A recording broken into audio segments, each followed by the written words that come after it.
Joining me now is Kimberly Spatola, a registered dietitian with Novant Health Bariatric Solutions, to talk more about why we need to decrease the amount of sugar in our diet. Kimberly, thanks so much for your time. We appreciate it. Well, thank you for having me. So I confess to being a fan of sugar, although I am trying very hard as I hit that interesting middle age range where what I used to eat and not add pounds these days are packing on the pounds. So I've got to find the hidden sugars everywhere, and I'm so glad that you brought some nice little treats to help us with.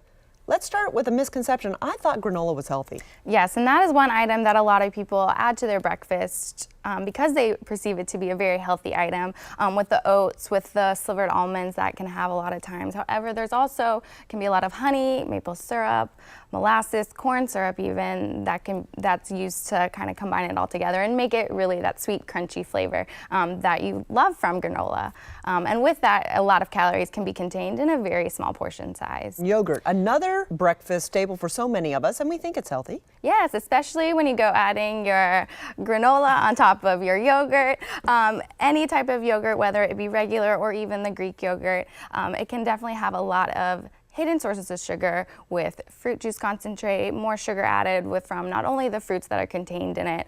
Some brands of yogurt will actually have more sugar in it than the same serving size as a regular soda can. So it can add up very quickly. Okay, next you've got all of my vices here.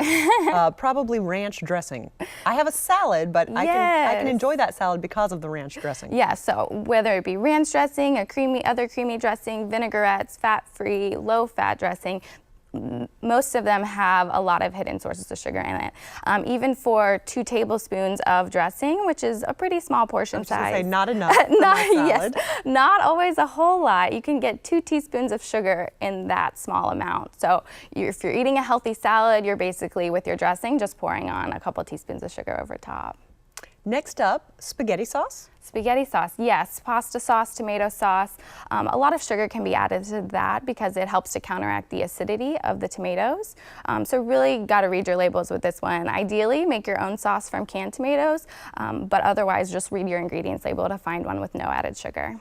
And we wrap things up. What do we have on the far end? The last one is soup. So canned soups can actually have a lot of added sugar, and that's not something you would normally think about coming from a savory item having sugar added in. So, and actually for a 1/2 cup serving of soup, again, some soups can contain about 2 teaspoons of sugar, in which case you're probably going to have more soup than just a 1/2 cup serving size. So again, it's something that can really add up very quickly over the course of your day, where sugars are hidden in everyday food items.